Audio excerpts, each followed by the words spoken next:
खेती में तकनीक को बढ़ावा देने के लिए एक बड़े कदम के तहत वित्त मंत्री निर्मला सीतारमण ने केंद्रीय बजट 2026-27 में भारत विस्तार लॉन्च करने की घोषणा की है। यह एक मल्टीलिंगुअल यानी कई भाषाओं वाला एआई टूल है जो एग्री स्टेट पोर्टल और आईसीएआर की कृषि पद्धतियों को एडवांस एआई सिस्टम के साथ इंटीग्रेट करेगा। इससे होगा ये कि किसानों के संसाधन एक्सेस करने और फसलें लेने के तरीके में बदलाव आएगा। तो क्या है वो एआई टूल जिसे सरकार ने बजट में भारत विस्तार का चोला पहना दिया? क्या किसानों को इससे सच में कोई फायदा होगा या फिर बस ये एक झुंझुना है? ये सब हम आपको विस्तार से समझाने वाले हैं।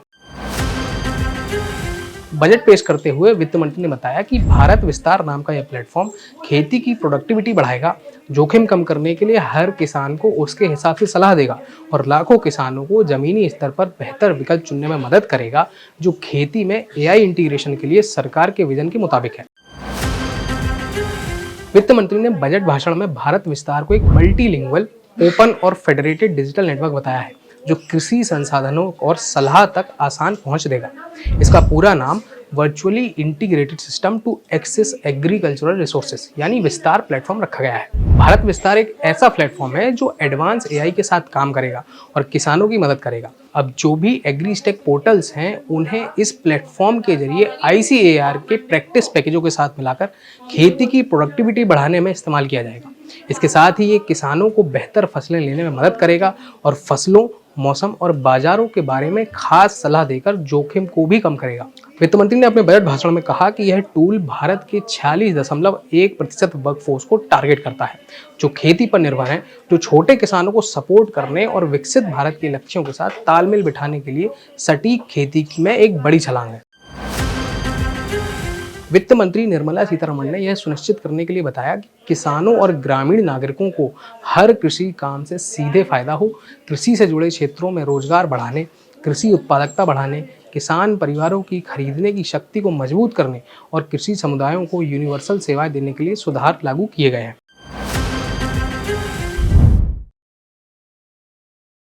यह एआई टूल फसल पैटर्न, मिट्टी की स्थिति, मौसम के रुझान और अन्य कृषि आंकड़ों का विश्लेषण करके सटीक सलाह देगा।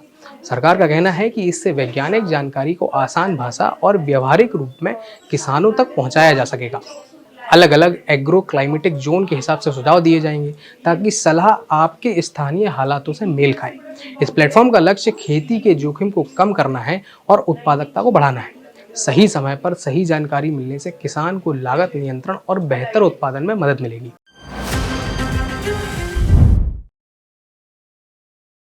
भारत विस्तार प्लेटफॉर्म को किसान कॉल सेंटर सेवाओं से भी जोड़ा जाएगा, जिससे किसान सीधे अपने सवाल पूछ सकेंगे और समाधान पा सकेंगे। रियल टाइम मौसम पूर्वानुमान एपीआई के जरिए उपलब्ध कराया जाएगा। इतना ही नहीं, किसान इसी प्लेटफॉर्म से सरकारी योजनाओं की जानकारी, आवेदन और ट्रैकिंग भी कर सकेंगे। एआई का कन्वर्सेशनल चैटबॉट किसान कॉल सेंटर से सीधा संवाद करेगा।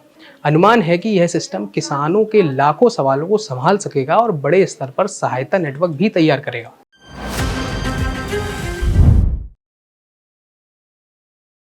अभी बिहार, मध्य प्रदेश, राजस्थान और उत्तर प्रदेश में करीब 4000 एक्सटेंशन वर्कर एआई आधारित टेलीग्राम चैटबॉट से खेती की सलाह ले रहे हैं। डिजिटल ग्रीन ने भाषणी तकनीक के साथ चैटबॉट विकसित किया है जो हिंदी, तेलुगु और अंग्रेजी में जवाब देता है और इसमें आगे और भी भाषाएं जोड़ी जाएंगी। इतना ही नहीं, तमिलनाडु में लोकल अनुभव को जोड़ने के लिए किसानों के प्रैक्टिकल ज्ञान को भी इस सिस्टम में शामिल किया जा रहा है। समग्र का एग्री चैटबॉट टेक्स्ट और वॉइस दोनों फॉर्मेट में सलाह देता है और कीट पहचान के लिए इमेज रिकॉग्निशन फीचर भी विकसित कर रहा है। एक स्टेप फाउंडेशन ने कंटेंट और ऐप इकोसिस्टम जोड़ने के लिए विशेष नेटवर्क तैयार किया है, जिससे किसानों को कई डिजिटल सलाह विकल्प मिल सकेंगे। तो ये भारत विस्तार प्लेटफॉर्म के वो फायदे हैं जो किसानों के लिए खेती से कमाई बढ़ाने के कारगर साबित हो सकते हैं। बाकी खेती किसानी से जुड़ी ऐसी काम की खबरों के लिए आप किसान तक को सब्सक्राइब कर लें। अगर ये वीडियो आपको पसंद आया है तो इसे लाइक जरूर करें। अगर चैनल अभी तक सब्सक्राइब नहीं किया है तो कर लें और नोटिफिकेशन पाने के लिए बेल आइकन भी दबा दें।